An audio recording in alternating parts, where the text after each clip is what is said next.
this psychiatrist. So there's a psychiatrist by the name of Bessel van der Kolk.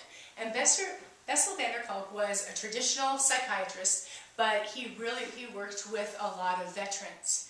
And what he found was that they would come back and they would have post-traumatic stress syndrome. Well, a lot of the things that I'm describing are post-traumatic stress syndrome. And I think most of us have some semblance of post-traumatic stress syndrome. I mean, we have had traumas in our life that we may not have been able to completely get rid of.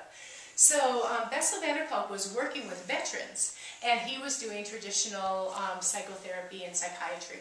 And then one day, one of his veterans came into him and said to him, "You know, thanks, Doc. You've really done so much for me.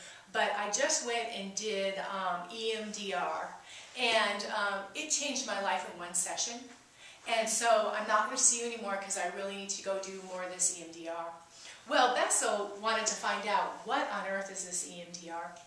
And so he went and looked at it. Now, you have to understand that psychologists and psychiatrists, they're all looking at the mind. They don't really look at the body. They're at the mind. We're going to sit down, we're going to talk about it. You can talk about it enough times and it'll change.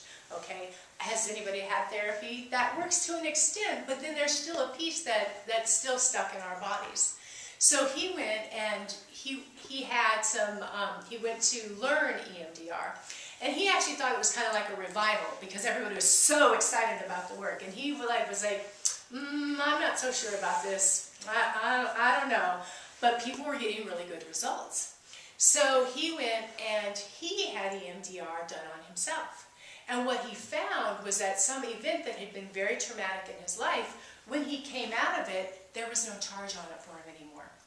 So it made him have to pay attention. So all of a sudden, there was no trauma in his body about that anymore. So it made him start to look at the mind-body connection. And what he did then is he started actually working whenever there was trauma, if there was a hurricane or any major trauma, he would work with FEMA to go work with people who had post-traumatic stress syndrome.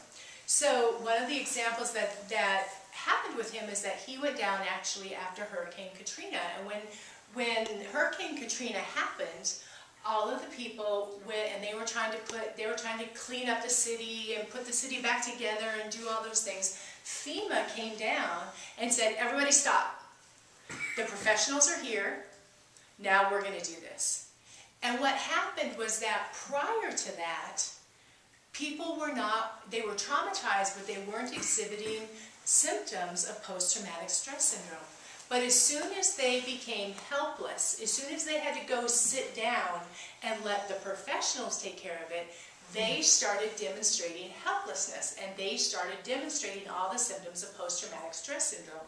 Well, what Bessel found out was that our body is meant for action. Our nervous system is meant for action. So when they could no longer do something to make a change, that's when they had post-traumatic stress syndrome. So if we look at our own lives and we have deaths in our family, if we have car accidents, if we have traumas where we weren't able to do anything about it, we felt helpless, that begins to lock it in our body. And then it stays there and colors or filters how we react in life. And then becomes physical pain because our body starts to change its posture not to have to feel it all. Make sense? Great. So, this is so important, our body keeps the score. So whatever it is that happened in our life, our body remembers it. One of the things that Bessel found out is when 9/11 happened. You all remember 9/11? When 9/11 happened, he went up and started working, and he started working with some of the kids. One of the things that one of the kids kept saying was that everything he could see was what he had seen the day that this happened. And he actually saw the burning building with the plane hitting and the kids and the people jumping out. And so, and you all remember, I mean, this view, you know, it wasn't quite as fun as this because it wasn't done like with a 7-year-old like my daughter did. But this view was on TV 1,000 times. I mean, over and over and over. So it's in all of our nervous systems. Can you feel that just looking at the picture? It's like, oh yeah, right? So what happened happened was he was working with a child who he would draw this little kid would draw this over and over and over and over and over. And what Bessel realized was this was stuck in his neurophysiology. It was stuck in his body because there was no resolution. And we are people of action. We want to be able to take action, and we want to help. And because this kid couldn't help, this is all he could do, and he wouldn't. And he was having all those signs of trauma: bedwetting, not being able to play, regression, all of those things. And this went on for a lot of Bessel's sessions with the boy, and he just kept redrawing this and redrawing this and redrawing this. And Bessel knew from the work he'd done that he needed to somehow resolve it in his body. So he had him change his position, and he had him work through what it was that he saw here. And one day, after doing some of this body work, he realized, oh, and the little boy drew this again, and then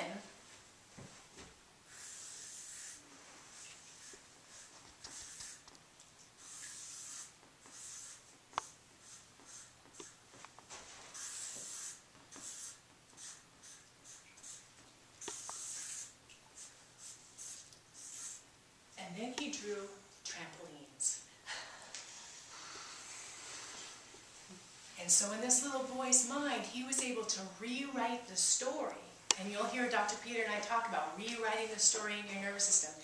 He was able to rewrite the story by putting trampolines under all these people and resolving in his mind that it was okay because these guys all landed on trampolines.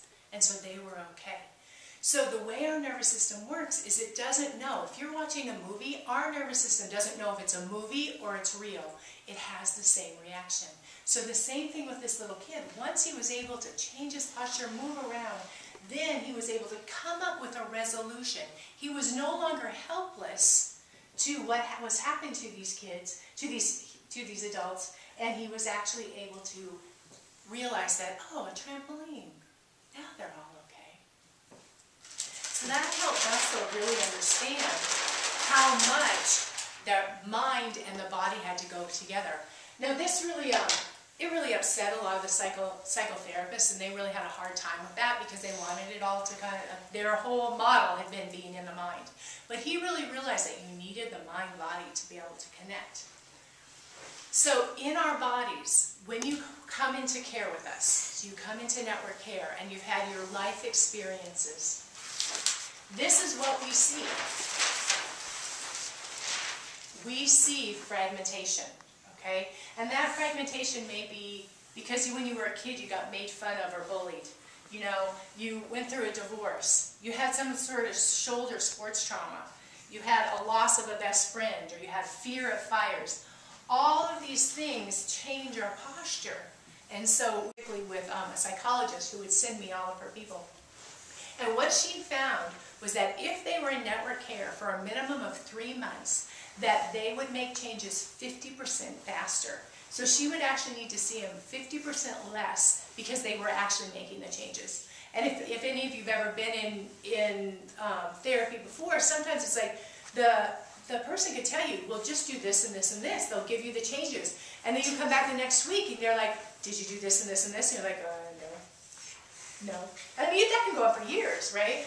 But what this does is create neuroplasticity in your spine so you can make the changes. It takes away that fear and that anxiety because stuff has come to consciousness so you don't have that blocking you anymore.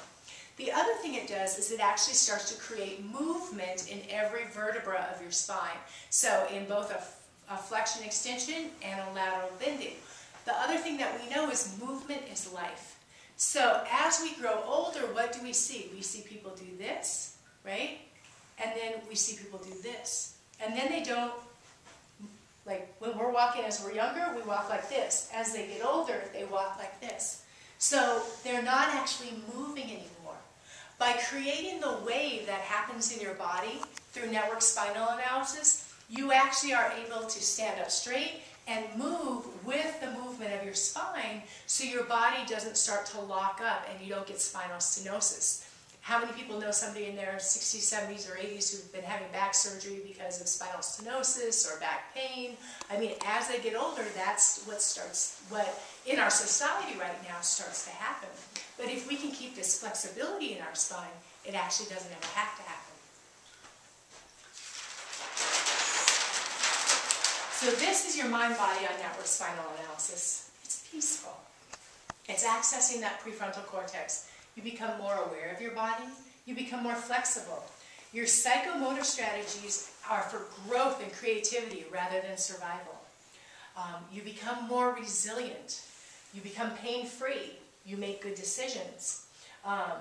You start to care about our earth. I can't tell you how many people who've been in care. Peter's been in practice for 20 years. I've been in practice for 11 years. Who they've gone through the 3 different levels of care, and they've got the respiratory wave through their body, and they've got the somatopsychic wave through their body, and they're entering what we call level 3 of care, which is when you can really access that prefrontal cortex most of the time. And they'll come to us and they'll say, I don't know what it is, but I really have to do something to give back to the planet. I don't know, I now know that I really have a greater purpose than whatever it was for them before. Hundreds of people, once they reach that point where it's like, I really have to give back to the earth, or give back to the planet, or give back to the people. So it happens over and over. We start to care about, we have compassion for things that we couldn't when we're in our survival mode. And if we remember back to that survival mode, at that point is all you want to do is get through the day. It hurts so much. If you could just get through the day, then it was a good day. And so what an amazing change to then care about the planet and the people and everything else. And then also our sensory motor strategies are more attuned to love. They're more attuned to look for the beauty in life, for the grace in life.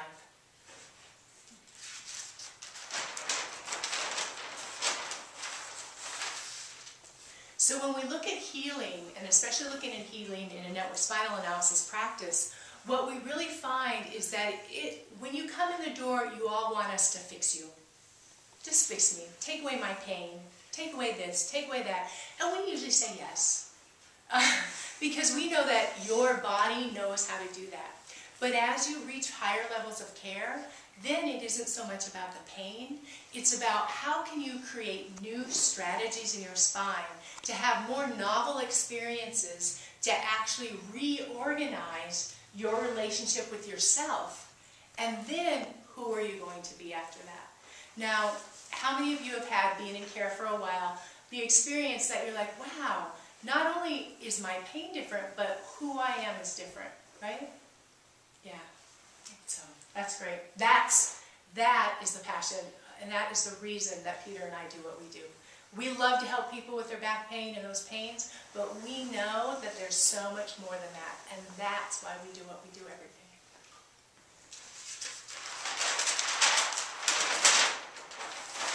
So things in helping people, if you have trauma, don't isolate yourself. Please stay grounded, meaning, put some structure back into your life and take care of your health. Sleep, eat a balanced diet, exercise. There's very specific supplements for stress. Avoid sugars, alcohol, and other drugs. Those are ways that we just try to dumb ourselves down again. And what we're looking for is really to help ourselves be able to bring things from our subconscious into consciousness to be able to make a change. If you need to help somebody else, be patient and understanding. Offer practical support. Don't pressure them. Just be available.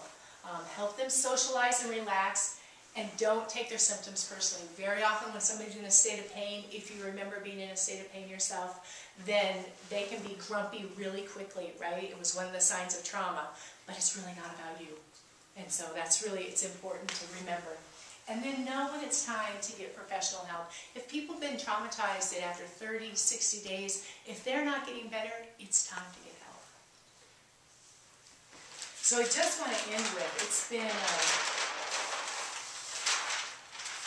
just a gift for you to remember that all of this is in your spine. It's all in your brain, in your spinal cord. You have the ability to heal it with the waves that go through your body, through the work that we do. And what we're really looking for is just that state of grace that comes from being able to be in our bodies, enjoy our lives, and help other people. And that's really the gift that we can give to ourselves and it's the gift that we can give to each other. Thank you so much. If you have any questions, please let me know. Any questions about what I said? I went through a lot fast. But It's great. thank you. I've stunned you all.